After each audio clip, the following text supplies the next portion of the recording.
Assalamualaikum warahmatullahi wabarakatuh. Nama saya Agung Hidayat Palilati. Saya jurusan Teknik Lingkungan semester 4. Di sini saya akan mempresentasikan tugas beda jurnal mata kuliah analisis dampak lingkungan dengan dosen pengampu Bapak Rustam Anwar, SPD, SH, MSI. Oke, baiklah, selanjutnya saya akan mempresentasikan analisis dampak lingkungan atau AMDAL di bandar udara atau transportasi udara.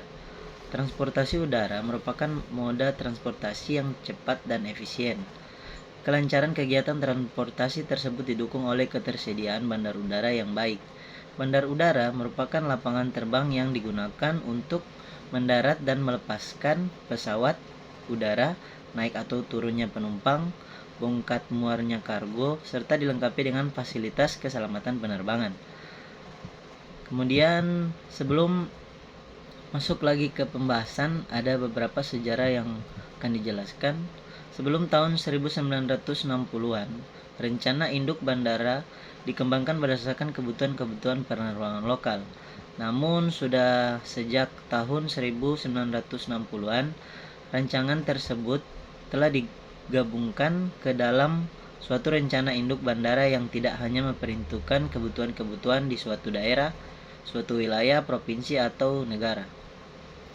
Dan untuk usaha-usaha perencanaan bandar udara untuk masa depan berhasil dengan baik, usaha itu harus berdasarkan dengan pedoman-pedoman yang dibuat berdasarkan pada rencana induk dan sistem bandar udara yang menyeluruh.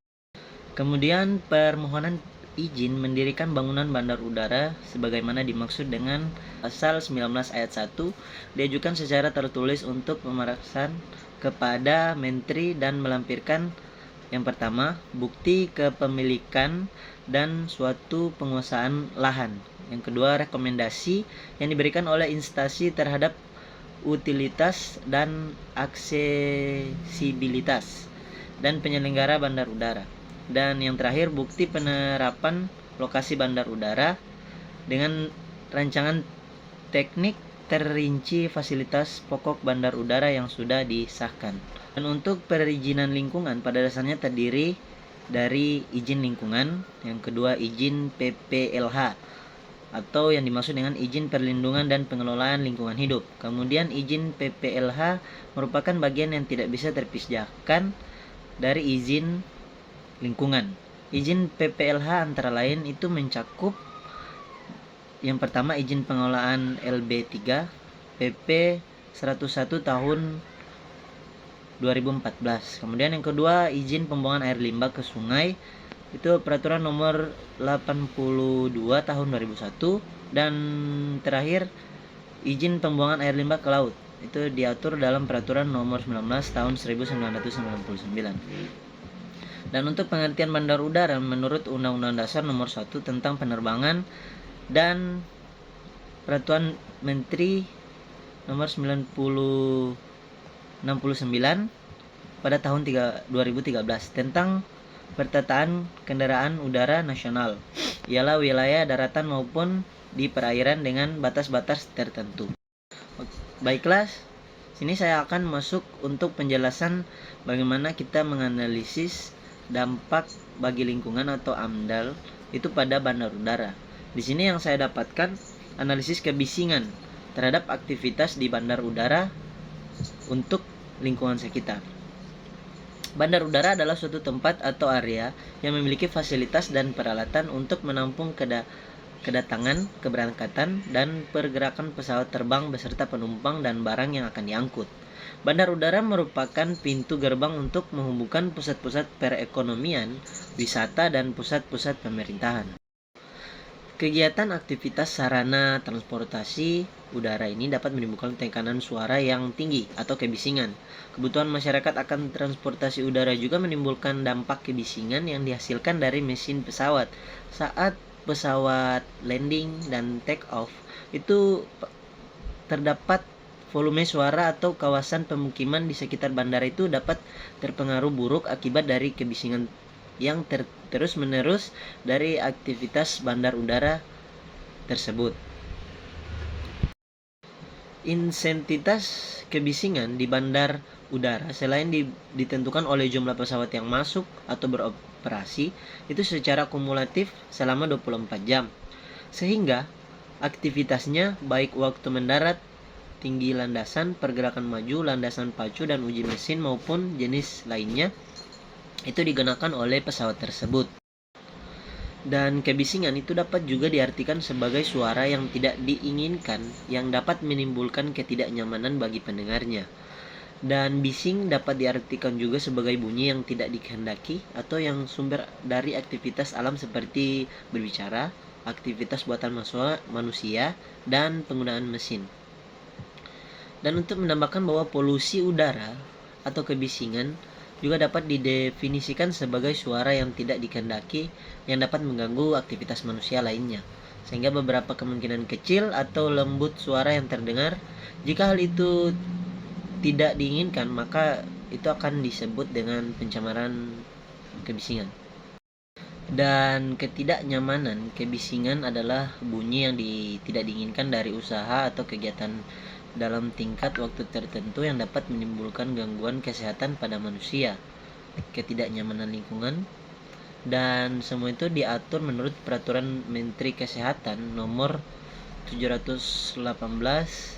Dan untuk sumber kebisingan itu pada dasarnya dibagi menjadi 3 macam, yaitu sumber titik, sumber bidang, dan sumber garis. Sumber-sumber tersebut terdiri dari 1. Bidang bising dalam interior. Dalam bidang interior atau bising yaitu dalam sumber bising bersumber dari manusia, alat-alat rumah tangga, dan mesin atau gedung atau lainnya. Dan yang kedua, bising outdoor atau luar ruangan, itu biasa bersumber dari aktivitas lalu lintas, transportasi, industri, alat-alat mekanis, dan lainnya, atau tempat-tempat pembangunan gedung, perbaikan jalan, kegiatan olahraga, dan aktivitas di luar ruangan lainnya. Kemudian menurut Samur 2009 itu berdasarkan sifat dan spektrum bunyi, frekuensi bunyi itu bising dibagi menjadi, yang pertama, kebisingan menetap atau berkelanjutan. Yang kedua, kebisingan menetap berkelanjutan dengan spektrum frekuensi yang tipis atau steady state and narrow band noise, atau misalnya kebisingan gergaji, sirkuler atau katup gas, dan lain-lainnya. Kemudian kebisingan terputus atau intermittent noise, itu misalnya kebisingan lalu lintas dari hasil kendaraan.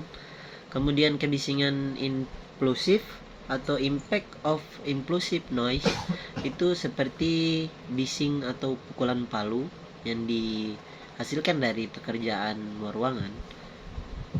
Dan yang terakhir, kebisingan implosif berulang, misalnya bising mesin tempat di perusahaan atau tempat tiang pancang bangunan. Dan untuk kebisingan yang berada di kawasan bandar udara, itu intensitas kebisingan yang dihasilkan oleh pesawat terbang sangat beragam dan tergantung dari jenis tipe mesin yang digunakan oleh pesawat tertentu. Setiap bunyi yang dihasilkan oleh pesawat terbang itu dapat mengganggu. Terlebih lagi bunyi yang dihasilkan dari pesawat bermesin ganda yang dapat mempengaruhi alat pendengaran. Maka dapat dikatakan bahwa posisi pesawat terbang dan banyaknya pesawat terbang yang beroperasi pada saat yang bersamaan itu akan sangat menentukan besarnya kebisingan yang mempengaruhi lingkungan sekitar.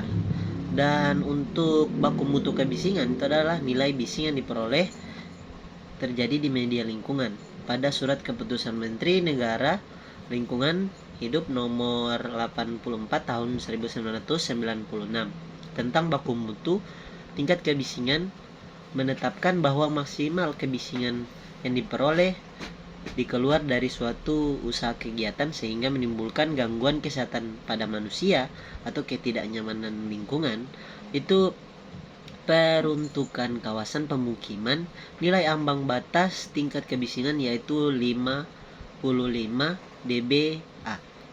Dan untuk penanganan kebisingan pada penerima bunyi dengan menggunakan pelindung telinga atau ear protector menurut keputusan Menteri Negara Lingkungan Hidup nomor 48 tahun 1996. Demikian presentasi dari saya. Salah dan kurangnya mohon maaf. Billahi taufiq wal hidayah. Wassalamualaikum warahmatullahi wabarakatuh.